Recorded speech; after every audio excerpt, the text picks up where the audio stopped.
And you're listening to KYRS, Medical Lake in Spokane, 88.1, 92.3 on your FM dial. I'm Gary Krug, your host for Longwaves Radio, today live with my very special guest, Erin Jones, who is running for the Office of Superintendent of Public Instruction. Don't go away. You're not going to want to miss this show.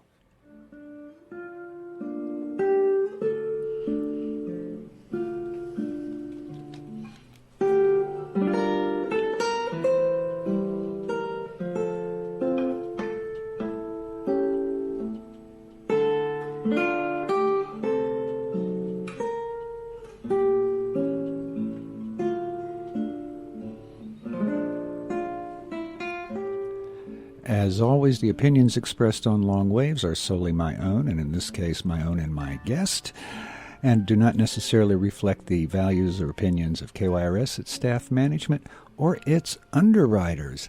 Today, I am joined live in the studio with Erin Jones. Erin Jones, welcome to Long Waves Radio. Thank you so much. I'm glad to be here. Well, it's great to have you. Now, you are running for the Office of Superintendent of Public Administration. Now, briefly explain to our listeners what exactly that office does. So the Office of Superintendent of Public Instruction oversees all things related to education in the state of Washington. We have 295 school districts, many private schools, and we are the pass-through for all federal and state dollars, as well as providing compliance around things like special education, English language learners, Title I for our students who receive free and reduced lunch. And so we are the advocates for the state and federal government. We help work with the legislature to drive policy, and then we support the 295 school districts with professional development, consultation, and management of finance. Well, I'm looking forward to getting into some of those issues in detail a little later in the show so we can talk about where some of the specific areas of greatest need are in changing, transforming, improving, above all, the performance of our teachers in our schools in serving what are often the least among us, the ones who need so much help. But a little bit about you.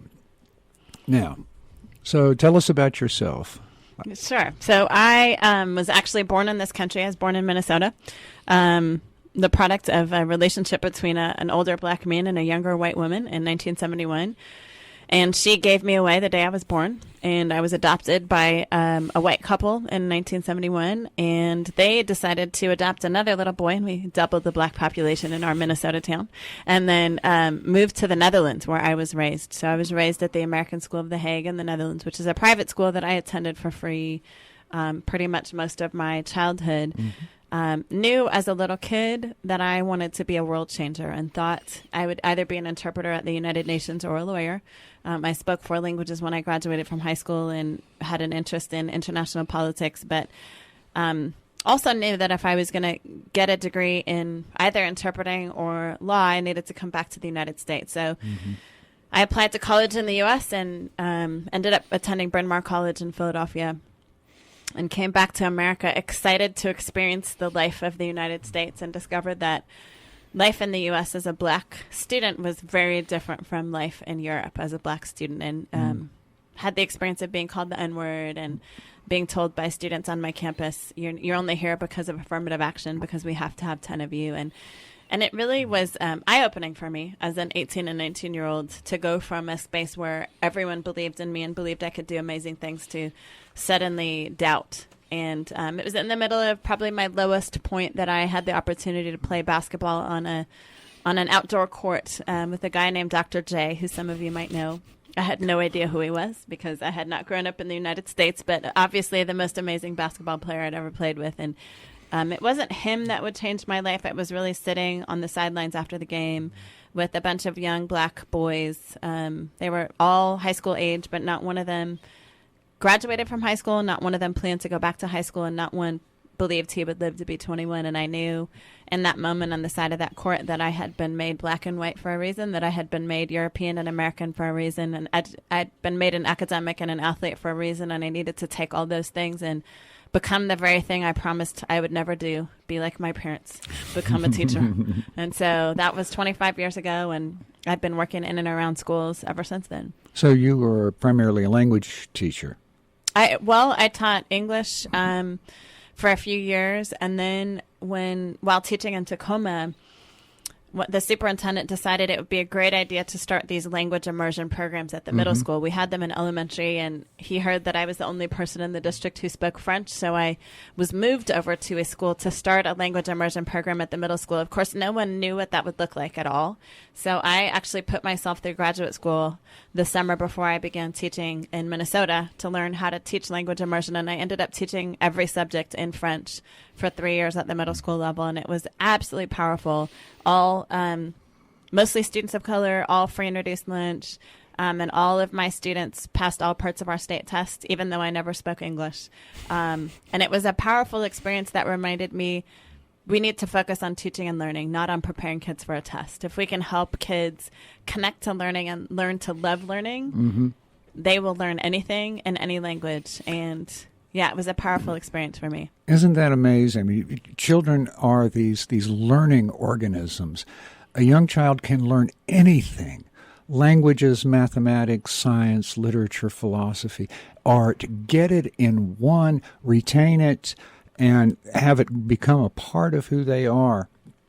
And somehow, so many of our students are transformed into people who will never knowingly, willingly open a book again after they're out of high school, who have a pathetic knowledge of the world, of politics, of all the complexities, and these give rise to a lot of strange ideas that exist in our world. Is this something we are failing at? Is this something we can do better? I think we need to allow teachers to get back to teaching and learning. I think, when I came to the United States, it was just as No Child Left Behind was becoming such a big part of who we are now as a nation and how we think about education. And so it was all about holding people accountable. And in order to hold people accountable, we have to have these tests. And so in our state, it was the WASL, and then it was the HISP, MSP, and then end of course assessment. And now it's the Smarter Balanced Assessment. And so the pendulum has now swung to this place where when we think about school, everyone, adults, children, are thinking about a test, about preparing for a test. And to be really honest, that is not exciting. Teaching the test? I can't imagine why it wouldn't be. And it's not exciting for children, and it creates lots of anxiety. So when children think about reading books right now, I think we've gotten so far away from loving to read because we've had so much attention paid on everything you read is preparing you for a test. And so probably the greatest lesson I learned in teaching French immersion is we've got to get kids connected to why learning is fun and why we learn. We don't learn to prepare for a test. Life is not a series of tests. Life is a series of experiences. Life is learning how to interact with people who are very diverse from you. Life is learning how to communicate. Life is problem solving and critical thinking.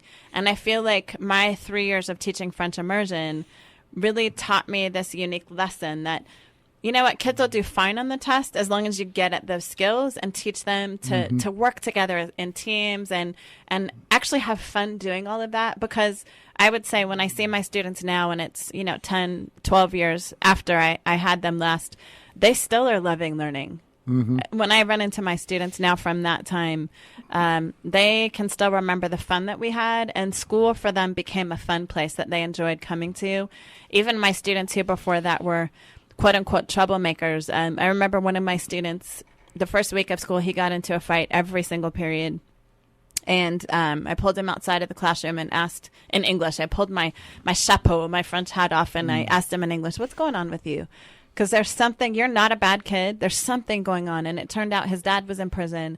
His mom was working 3 jobs and was never home. And he was just lonely and hurting.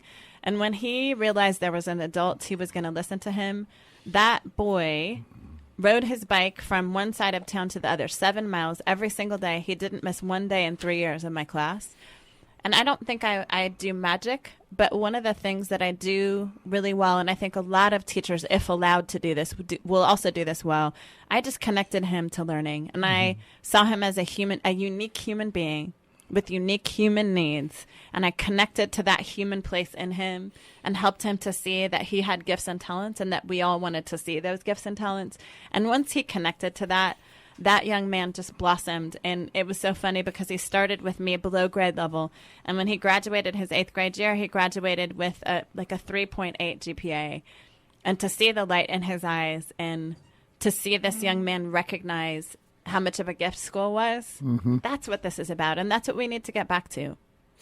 Well, that's a really good point. And one of the issues is that if children have a destructive home life or disruptive home life, if they have situations where they're scoring high on the ACEs test, adverse childhood experiences, it's very hard to go into school and feel good about yourself and be focused on what's happening in front of you. And we really can't go in and fix the homes. So what do we do in the schools to make that better for the students? Yeah. Well, I think my career in Washington State was in Title I school. So most of my students had lots of adverse childhood experiences. Not all my students, but most of them were single-parent homes. Most of them didn't know where food was going to come over vacations. And I think one of the things I realized is we are asking teachers to be counselor and parent and food provider and clothing provider. Here when I taught in Spokane at Rogers High School, it's in the poorest zip code in our state. Most people don't realize how poor Northeast Spokane is. And we started a clothing closet there because so many of my students were being evicted from their homes and they had nothing. They would come to school with whatever clothes they were wearing. And one of the things I learned there is when kids act out or they're disengaged, there's always a why. And so as educators, we always, instead of jumping to conclusions, we always need to ask our students why and then be willing to listen. But the other reality is, like you said, we can't fix homes. And if students need mental health support, we also can't provide that. And so there are two responses for me. I think number one, we need to do a better job of giving students access to the actual mental health care providers who are experts in this, because we as teachers can't be experts. But we've got to do a better job of really connecting students to those services. I visited Excelsior School today, and it's a school that serves students who are in the greatest trauma. And they've often acted out and done things that cause them to connect to juvenile justice in some way. And this is kind of their last stop before juvenile justice. And one of the things that I think is beautiful about Excelsior is they have healthcare on site. So at their school, there's healthcare providers, there's a nurse practitioner, there is a counselor there, certified counselor, psychologist. And so these students are getting all of their physical and emotional and intellectual needs met so they can focus on school. Students can't focus on school if they're hungry or hurting or mentally unstable or don't know where they're going to be sleeping. And so we've got to meet those needs. And right now we're asking educators to get kids to a space on a test, but we're also asking them to find shelter for young people. And we're really asking our teachers to do more than they're certified to do, more than there's physically time to do, more than there are resources to do. And so I think we have this amazing opportunity right now to think about, to reimagine school. How could we reimagine, especially some of our schools, as being these places that are hubs for services? So students maybe before or after school could go and get dental care or health care, so that we can meet those physical needs. And then when a student shows up in our academic space, they're physically ready, they're mentally ready. And I think that's a reality that really needs to be addressed that we're not talking enough about. Yeah, it's amazing how the least among us are the ones who never get noticed, who never get the resources shunted their way, unless you have some extraordinary people and some extraordinary programs like the HEART program here in Spokane, which I understand is that when they added a community specialist, a community home support specialist, a lot of the problems with the students decreased dramatically. I was shocked to learn that Spokane has 1,300 children who are homeless in our public schools. This is in America. In the 21st century, we have 1,300 children in this city who are homeless. Do you have any idea of what the numbers are elsewhere? Statewide? I mean, it's astronomical. And actually how we're even defining homelessness is different today than it used to be. If we were to also include the children who are couch surfing, that those numbers would be probably double what they are. And in my opinion, those students are homeless as well. Yeah, when you indeed. don't have a secure home, if you're couch surfing, to me, it has the same impact on students. So I would say the percentage you're seeing in Spokane is pretty typical of our large urban centers. And there are spaces that are being really intentional. I know in Tacoma, where I just resigned after working as a district administrator, we have a partnership in our poorest community with the Tacoma Housing Authority. And what they've done is they've worked with a population of students and their families who are very transient and who have the tendency to become homeless at some point. And they've provided support so those families can stay in homes near the elementary school. And their goal is to keep them in homes through the duration from kindergarten to fifth grade. Because we know if students are consistent and they're consistently in the same place, they have a better chance of doing well, performing well in school, staying in school beyond elementary school. And so I think we've got to really, at OSPI, elevate those models like the HEART program, like what Tacoma is doing with the Housing Authority. There are some school districts that have been really intentional about supporting homeless students. I think it's all about intentionality. If we just think somehow homeless students will be served, they will always be the invisible ones because they're the ones without a phone number we can call when a child doesn't show up at school. They're the ones without an address, without an email. And so what I would love to do is travel the state and elevate those models that are doing a really great job of serving our most vulnerable students.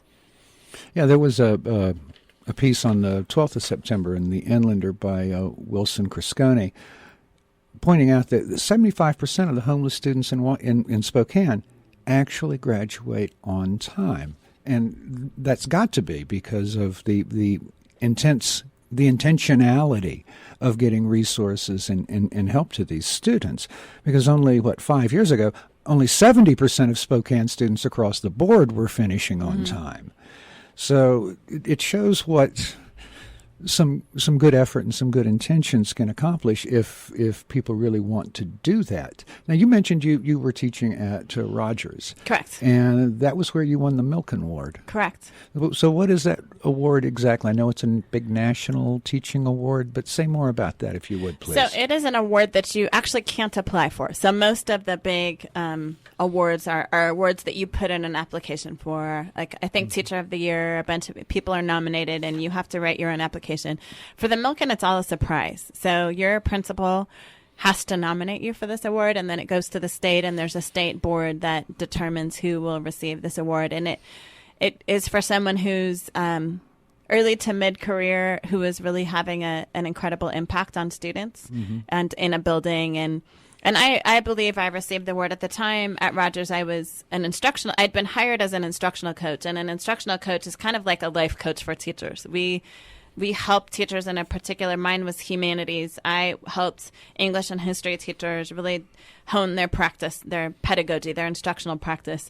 But I also agreed to take on 2 classes. So typically as an instructional coach, you don't teach classes as well. But I said, if I'm going to help support teachers to improve their practice, I also want to be teaching classes. So I took on 2 classes, and I also started a clothing closet with my students. And we worked with Community Minded Television right here in Spokane, and my students developed this sustainability project. So we would come down here once every other week, and they would come to us in my classroom.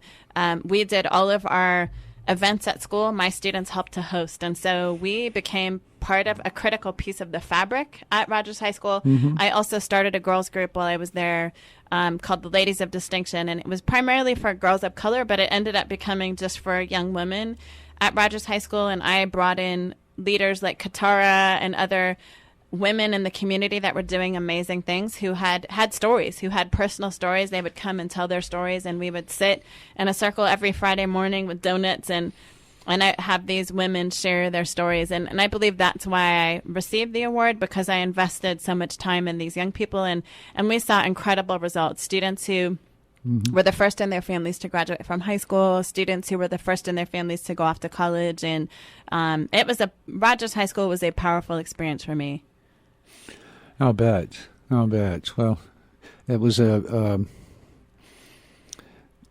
it's a learning experience when Yes. you Yes. have to get down and dirty and get your hands seriously involved.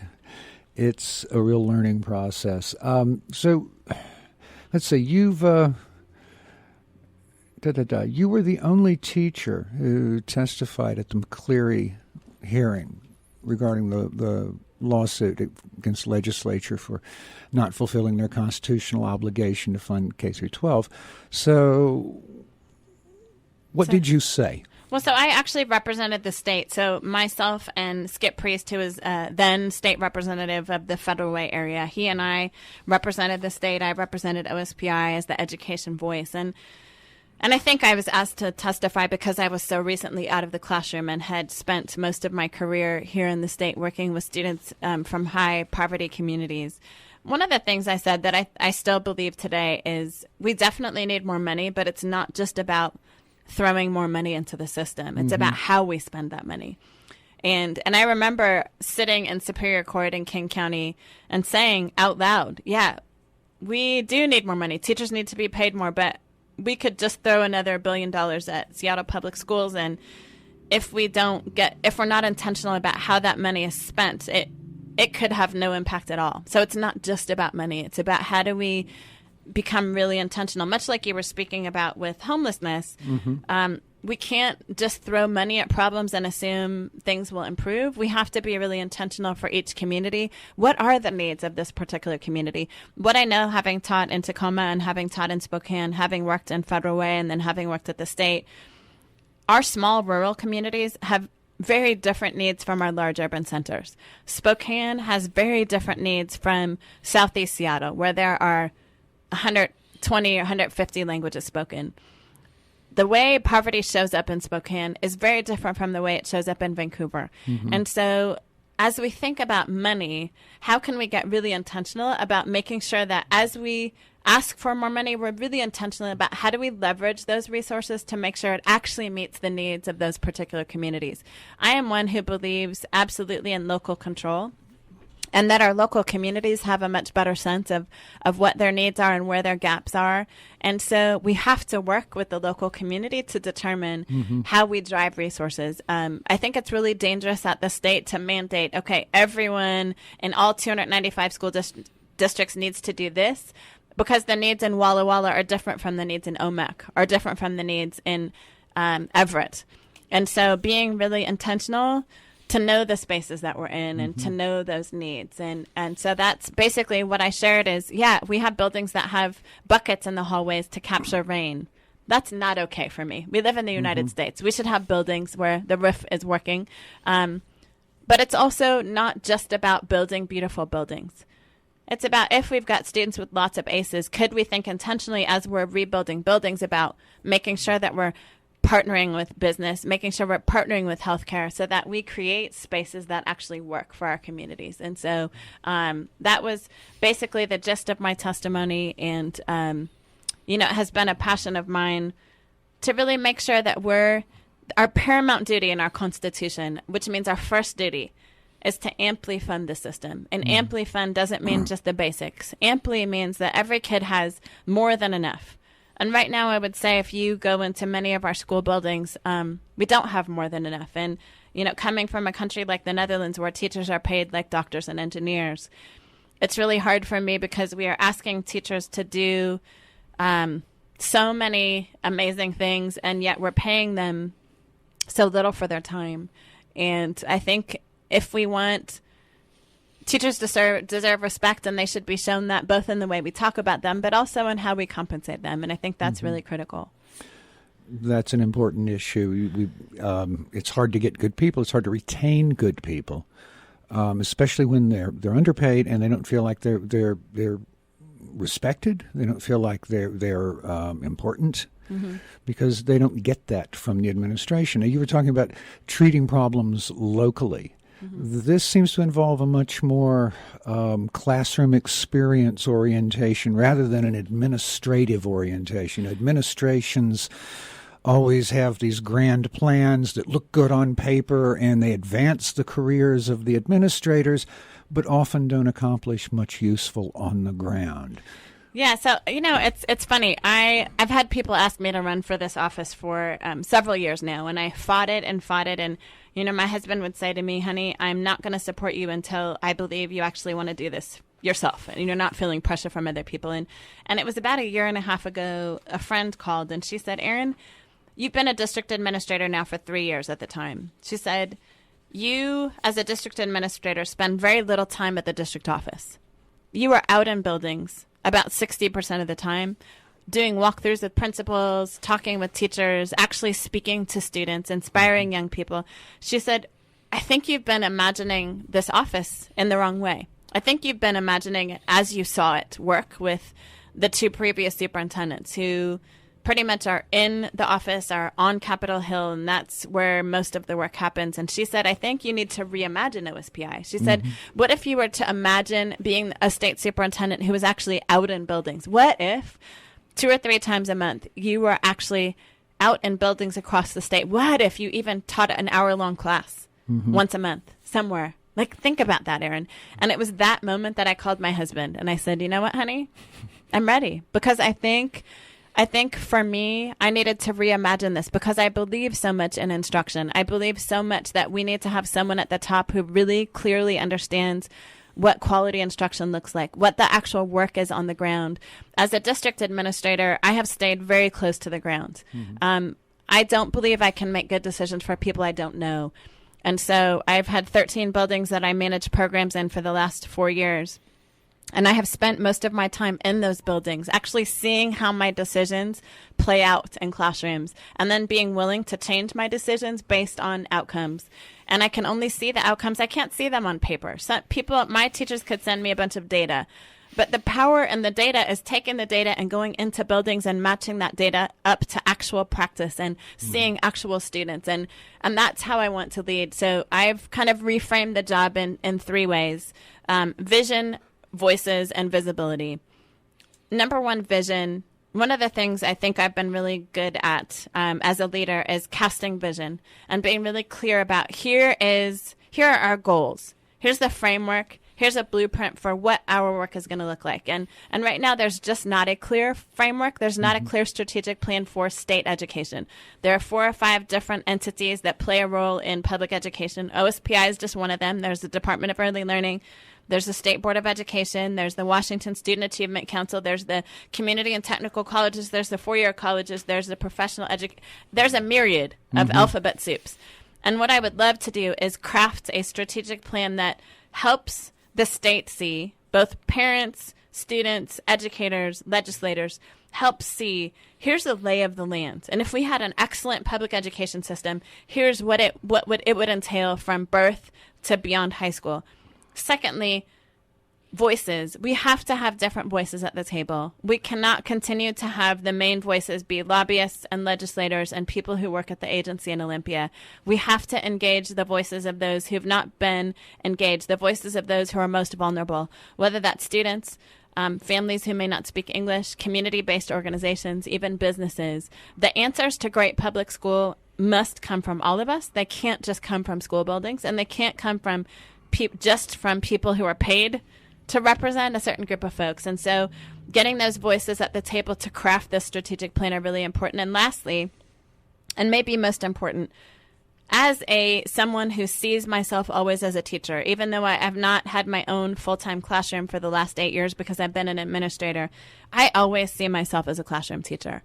And I believe having someone at the helm of this agency who loves classroom teaching and who really wants to honor their profession, I've got to be visible outside of Olympia. It means I've got to come to Spokane. I have to get to Walla Walla. I have to get to Vancouver.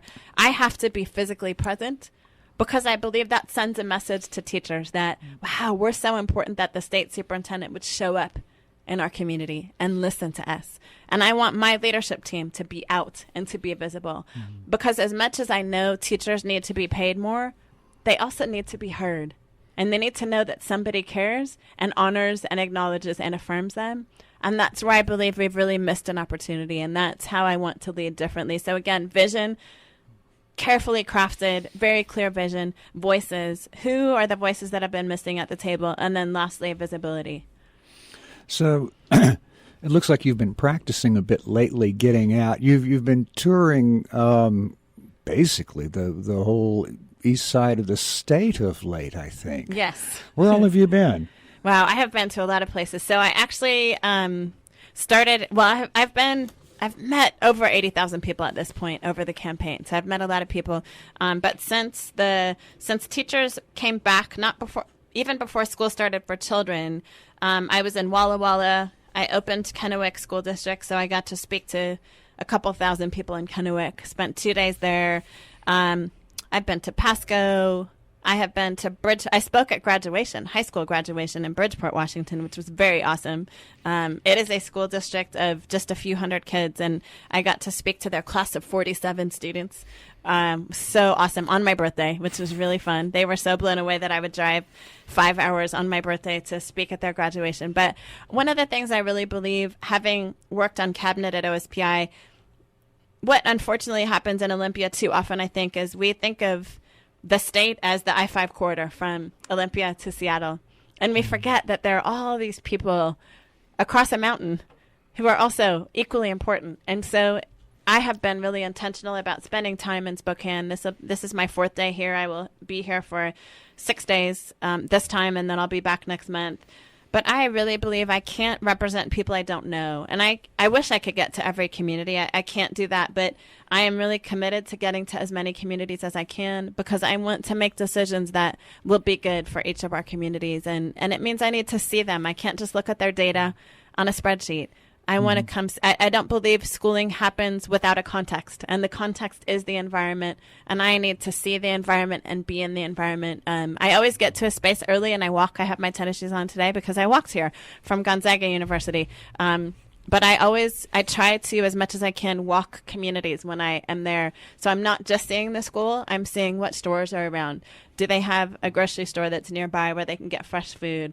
What is the housing situation here? Because all of that plays a role in how we think about the school setting. And that's why getting to the east side of our state is really important, because the context is very different from the west side. And if I'm going to represent the east side well, I need to have spent time here. And there's so much diversity of population and need and culture in Washington. Yeah, there is this idea that for the liberals anyway, Washington is the South Hill of Spokane in the I-5 corridor, and West Virginia or Oklahoma is in between. But, there are a lot of communities, there are a lot of towns and cities, people working hard, people raising kids in those areas as well. And to disparage it or kind of write them out is leaving a large number of people without representation. So it's good to get out and travel. And it's so rare, I think, that administrators do.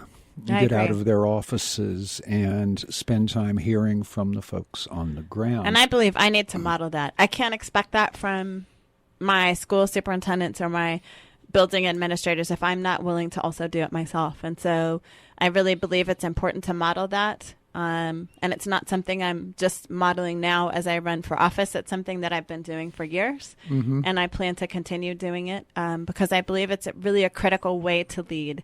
I think the folks who I am their servant. So even though I have the title leader, I want to be a servant leader. That's really important to me. And servant leaders get down on the ground and listen to the people and are willing to serve. And equity. Equity seems to be a word that shows up a lot with you. It shows up in your endorsement from the Seattle Times. And it shows up in some of your own words. What do you mean by equity? And I love equity so much better than equality because it's so much more true about addressing what happens. But what do you mean by equity? So I think a lot of times, especially when people see me, they see this tall black woman with an afro, and they assume for me that equity must mean black children, make sure that black children are served well. Equity doesn't mean color necessarily. So we do have huge achievement gaps. We're one of the only states where the gaps are widening between certain students of color to certain groups of students of color and white students and Asian students. In our state, kind of the categories that are framed as white and Asian tend to outperform the other students of color. And that we're one of the states where that's widening. Seattle is a great example of a community where black students and white students, the gaps are the greatest, like top 3 greatest in the nation, which is not something we want to be known for. But at the same time, there are other spaces where inequity shows up. So, for example, I was in a community called Lisle. It's a tiny little school district where the middle school and high school is all on the same campus. And they have 0 electives available after 6th grade.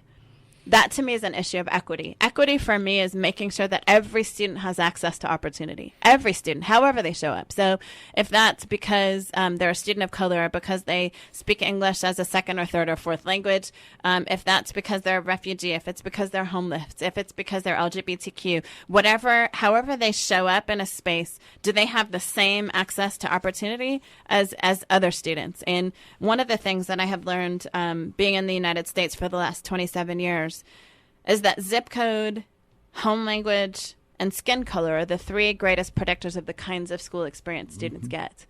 And zip code is not just about race. Zip code could be rural remote. It could be urban versus suburban. And so oftentimes people make the assumption because I'm an African-American woman that I just care about students of color. But the reality is, for me, I care about making sure every child has access to greatness and has access to the arts, has access to CTE, has access to advanced programs, has access to college if they want to, community college. They have all the opportunities in front of them. It shouldn't be because you live in a particular zip code that you have access to those things. And that's what I want to fight for all children. And I think having worked here in Spokane, where the majority of my students were white students and they were poor, I had a really different experience here than when I started my career in North Philadelphia with 100% black students. But still, there were issues of inequity. Rogers High School now has a beautiful building, but when I started there, it was the oldest building in the city.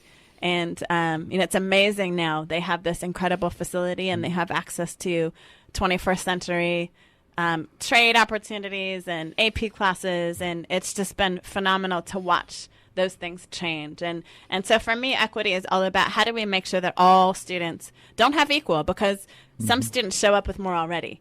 How do we make sure that we leverage, not taking away from some, but for some we're going to need to give more so that they have the same access to opportunity. I grew up in Mississippi back in the bad old days, and it was in, 10th grade that I got bused. We had the separate but equal school system, which was another one of those great lies of Mississippi politicians. But and so I got bused over to a high school called Brinkley High School, which had been a predominantly African-American school. And the difference in the quality of the buildings, the difference in the materials, the difference in the instructors, the teachers, was night and day. And the scales truly fell from my eyes that I'd never actually been in a black school before. And to see that difference that just a few miles or a couple of zip codes made, it was a guarantee that these students, the ones who succeeded, were going to have to work so much harder with so much less. Right. Where we had everything in the white schools. And again, as you point out, it's not about equality, it's about equity, giving people what they need so they can all see the same field in front of them. I love that picture, the baseball field, and you see there's the big kid who doesn't need a box, and then there's the really tiny kid who just needs a box to see over the side. Exactly. And that was my experience when I went to Bryn Mawr College. Bryn Mawr is in a very white, very wealthy, it's on the main line outside of Philadelphia, but I did my volunteer teaching in North Philadelphia, which is one of the worst, at the time, it was one of the worst ghettos in the United States. And the reason I started volunteering there was Bryn Mawr had just built the first Barnes & Noble. And the only staff in Bryn Mawr town who had nice jobs were white. And the only black people I ever saw in Bryn Mawr town worked in kitchens, or they cleaned things. And I remember when they built this Barnes & Noble, I walked in, and upstairs was the children's book section, and there was the most beautiful black woman I had ever seen working in that book section. And I literally ran up the stairs. She was the first black woman I had seen in Bryn Mawr who had a quote-unquote good job. And I introduced myself to this woman. Her name was Sheila Drupiewski. And I asked her where she came from and why she ended up here. And she explained to me that she was an elementary school teacher in North Philadelphia, and her school had no library, and she had no books for her classroom. And so she was driving an hour from her house out to Bryn Mawr to work in this bookstore 15 hours a week to be able to buy books at a discount to fill the shelves of her classroom. Wow. And I remember saying to Sheila, I want to come teach with you. And I ended up teaching with her for a year and a half, my junior and senior year of college. I took a train and a bus 2 hours, 3 times a week, and volunteered in her classroom. And what I saw in that school made my heart break. And it's really what firmed my stance that I needed to become an educator, because they had no computer. It was 1992. Not one computer in the entire building. They had a mimeograph machine, which many of you may not have even seen before. And there was one in the entire building. They had no library. They had no cafeteria. And the children couldn't play in the playground because there were broken bottles and needles outside. And I remember looking at that building and then looking at all the schools in Bryn Mawr town that had computer labs and beautiful cafeterias. And I knew then that we were setting certain kids up for success, and we were setting others up for failure. Yeah. And it wasn't about the children. Both sets of children were gifted and talented, but some were set up to have an easier access to that excellence and success, and others were going to have to fight everything to get there. Yeah, there are so many social complexities that weave their way into predetermining, overdetermining who's going to succeed as a group and who's going to have struggles as a group. I've got to take a minute here and make an announcement, but remind my listeners, this is Long Waves Radio. I'm joined today by my very special guest, Erin Jones, who is a candidate for the Office of Superintendent of Public Instruction. And I would also like to point out that support for Long Waves comes from Stage Left Theater, 108 West 3rd Avenue, Spokane, featuring the Dixie Swim Club, September 19th and 20th. More information can be found by calling 838-9727 or online at SpokaneStageLeft, all one word, .org. Let's get back to my special guest, Erin, here. Ms. Jones, now, you were endorsed at one time by The Stranger in Seattle. Correct. So let's talk about what happened there. In your perspective, what was the issue? They endorsed you and then Unendorsed me. Then disendorsed you, Yes. yes. And I have in front of me your open letter Sure. to The Stranger, where you say that today I've been left saddened and in disbelief after reading the Stranger article early this morning. I'm saddened because I'm a long-standing, strong supporter of LGBTQ children and adults and their rights to be treated equally, respectfully, and lovingly in their schools and communities. What was the debacle. The debacle that caused the rift, the misunderstanding? How shall we characterize it? The confusion about your position on LGBTQ issues, especially with children. So I think it began with a blog post that I responded to approximately 8 months ago. I don't even remember exactly when I responded, but there is a blog in Southwest Washington, down in Vancouver, very conservative area, and they asked about my perspectives on a new set of standards around sexual health education.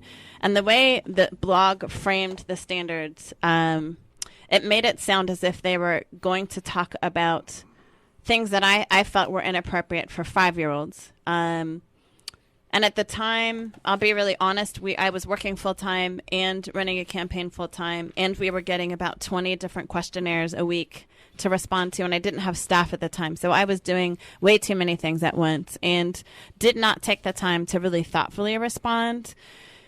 And the way that my response was received by members of the LGBT community was that I didn't care about the transgender students who exist in our school. Mm-hmm.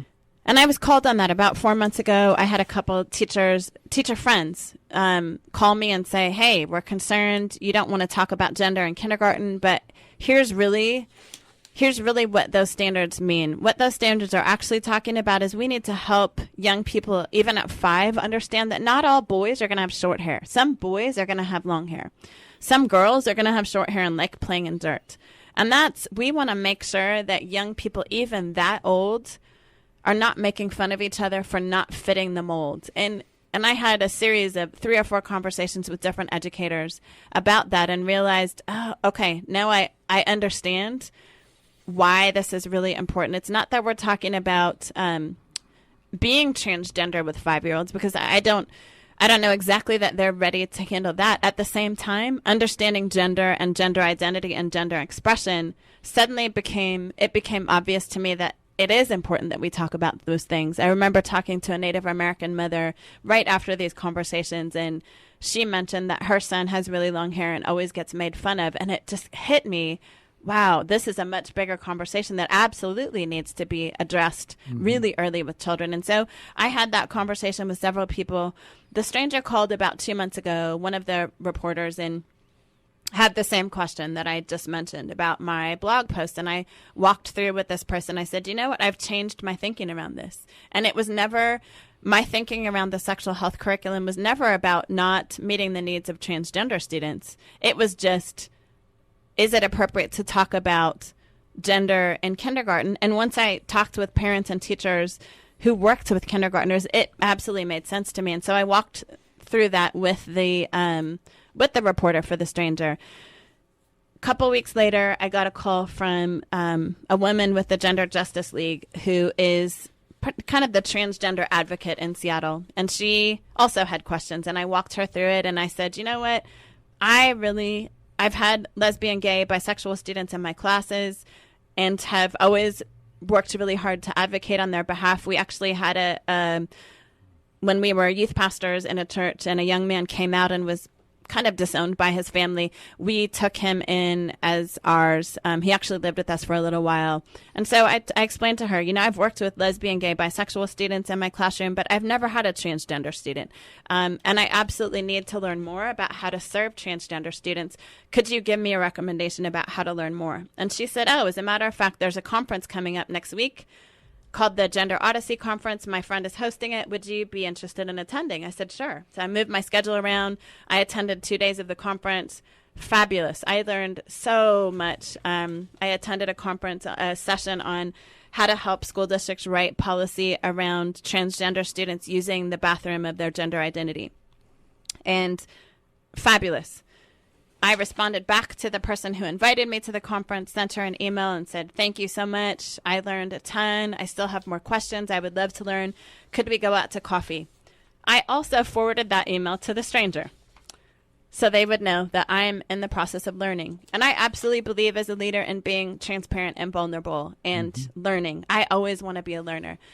So then the stranger calls again, and the woman who called asked me a bunch of questions, and she called just as my tire went flat, and I probably shouldn't have answered the phone because I was anxious and late for a meeting, and my language with her didn't match my values or my life of service to vulnerable youth, and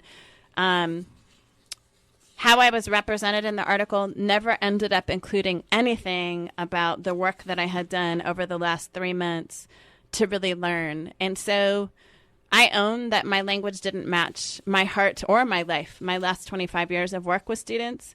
But at the same time, the way that I was presented really did not demonstrate at all that the work that I am in process of doing. And I would say I will continue to learn.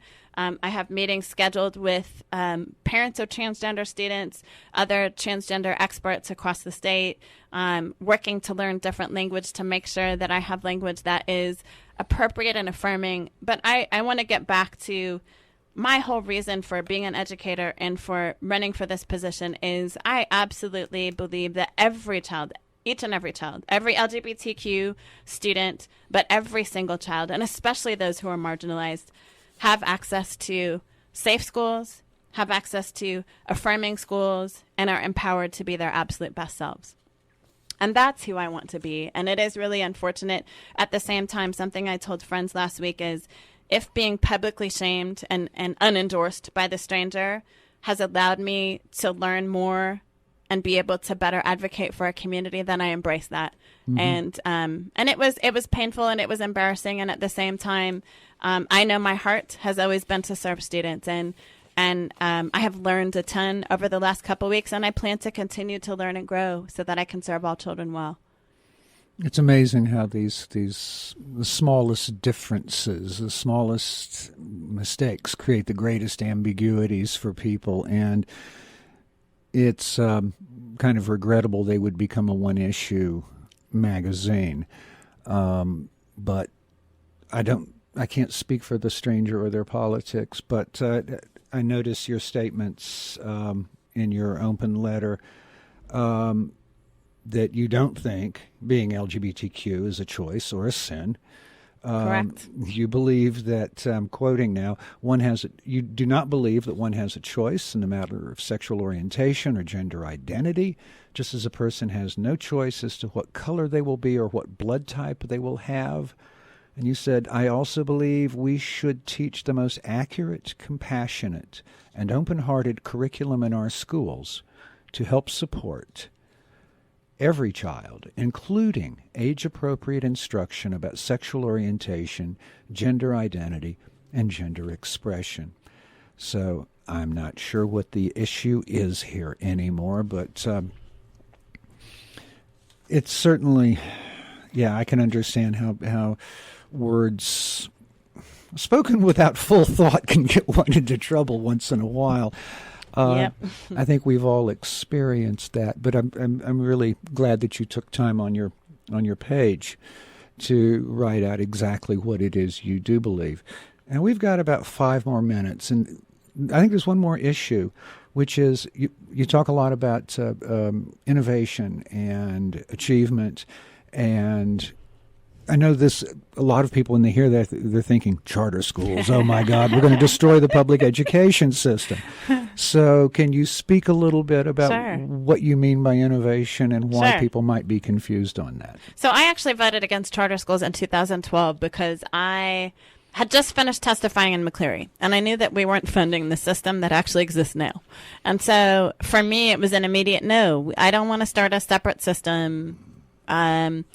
And here's what I would prefer. I think the sad part about running this campaign has been there's been such a focus on, are you pro-charter school or anti-charter school? I mean, It has become the conversation. Every space that we go into, everyone wants to know, where do you stand?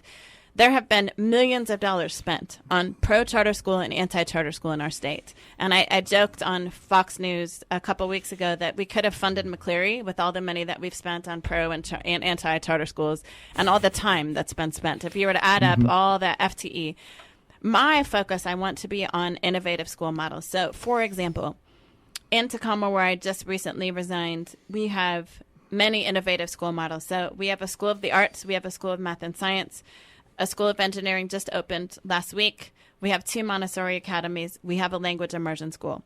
Those are all schools that exist within our public school system, within Tacoma Public Schools. It's funded by the school district, overseen by our school board. What I want to do as OSPI is to be the treasure hunter for the state.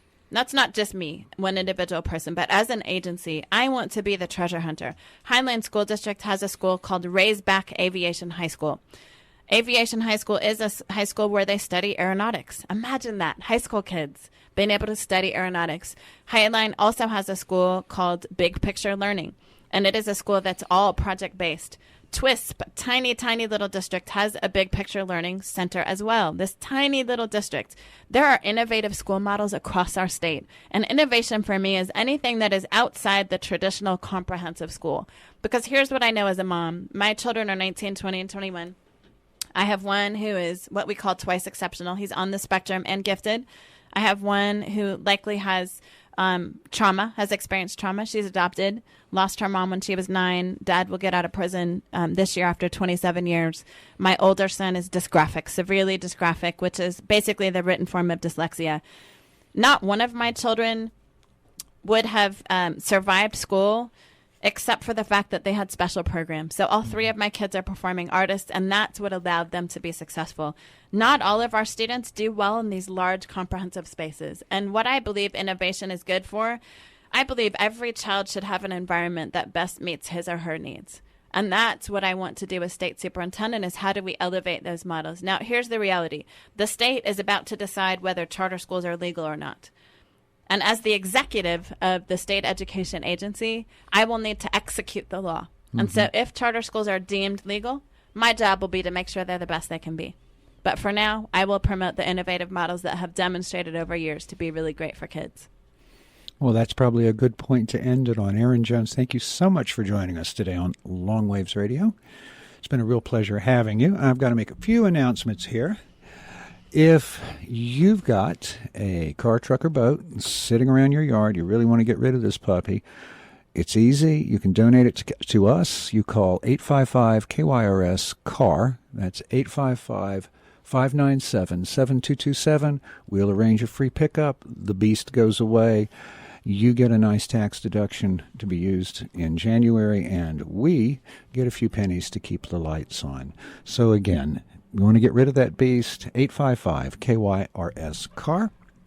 And we'll be starting our Pledge Week and Fund Drive next week. Look forward to hearing from all of you then, and look forward to hearing from a lot of new members. And until then, we'll just be plowing along here. I'll be back with part 2 of the show I began last week, next week, but I couldn't pass up the opportunity to have Erin Jones on the show today. Thank you for listening, and I'll remind you again, you are listening to KYRS, Medical Lake and Spokane, 88.1, 92.3 FM. Until next week, stay smart, keep your eyes open, read, and think. Bye-bye.